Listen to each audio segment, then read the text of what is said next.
All right, so you ready to go deep on Billy Corgan today? Always up for a deep dive into the mind of Corgan. This one is going to be fun. We're going all the way back to 2021. Back when his hair was a little longer. Yeah, well, we'll see if that comes up. Oh, yeah. We're checking out his appearance on the Joe Rogan Experience episode #2283. Classic episode. Now we're going to be focusing on some of the more, well, for lack of a better term, out there parts of this interview. Out there is putting it mildly. Yeah, and just to give everyone a taste, Corgan drops this bombshell about potentially being related to Bill Burr. Oh, yeah, the Bill Burr saga. So his stepmom apparently told him that Bill Burr looked just like Corgan's dad. Wild. And to make things even weirder, it turns out Corgan's dad had a son named Bill. Wait, hold on. Right around the same time Corgan was born. So, like, they could actually be half-brothers. Yeah, potentially. It's like a plot straight out of a soap opera. So crazy. But I guess that kind of fits with Corgan's whole vibe, right? Absolutely. And, he's a huge pro wrestling fan. Which also plays with reality. Exactly. He's really into this concept of kayfabe. Yes. Keeping the audience guessing what's real and what's not. I feel like he's kind of doing that here with this Bill Burr story. Oh, totally. I mean, would you get a DNA test if you were him? He actually talks about that in the interview.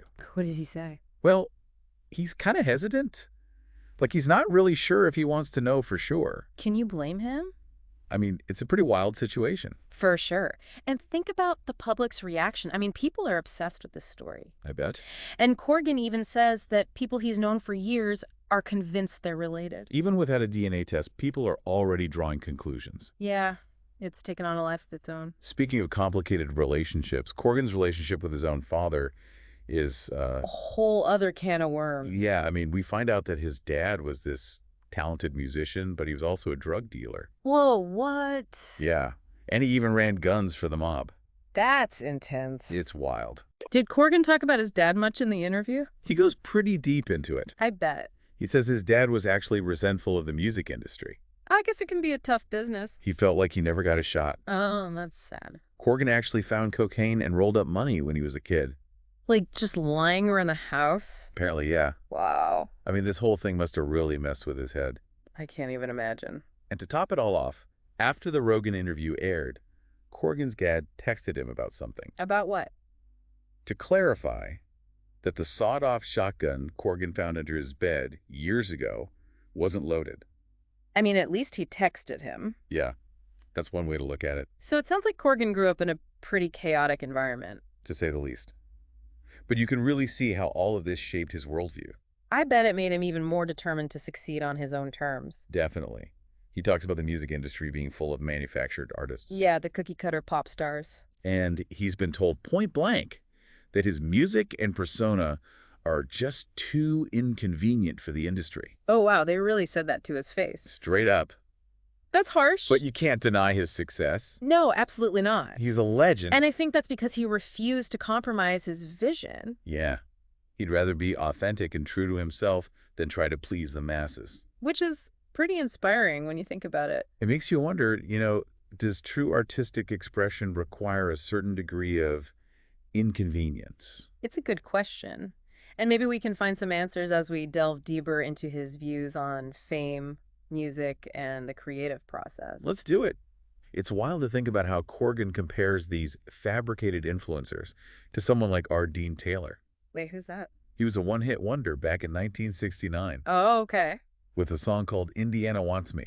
I don't think I know it. That's a classic. Even Bob Dylan was a fan back then. Really? But after that one hit, Taylor basically disappeared. Despite having real talent. Yeah, he talks about how even having a hit song doesn't guarantee lasting success. It's so unpredictable, right? Totally. And Corgan compares that to his dad, who always blamed everyone but himself for not making it big. Oh, right, his dad. Always blaming the industry. Yeah, it's interesting how that ties into this idea of selling out. Right? Versus being forced out. Exactly. Corgan faced those same pressures too, I bet.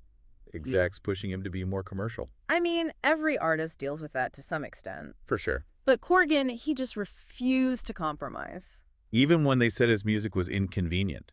Yeah, it's almost like he was too real for them. And that's what I think led to the Smashing Pumpkins' longevity. Totally. They had their own sound, their own vision. They weren't chasing trends, they were creating them. There's that great line in the interview where he says, I am what I am. I'm here because I'm a freak.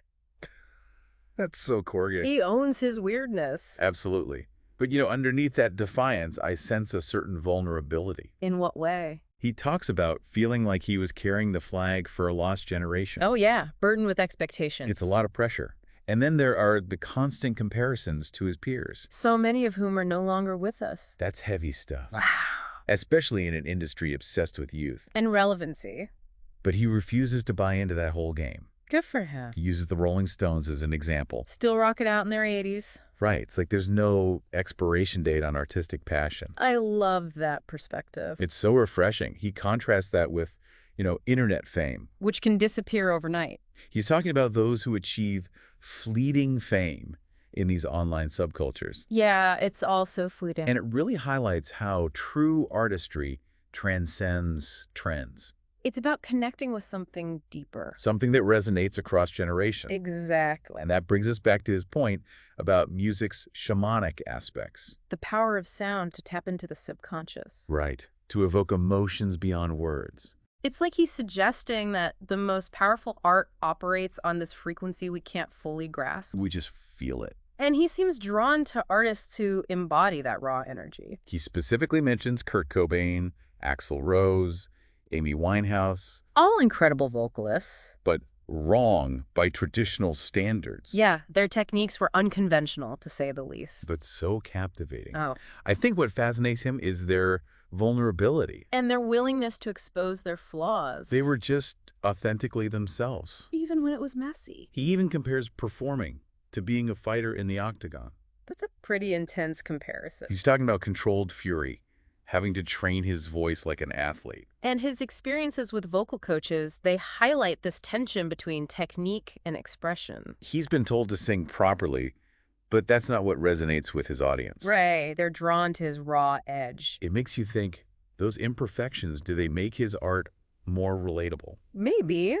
More human, for sure. And it reflects his career trajectory, Difficult, negative, inconvenient. But he never wavered.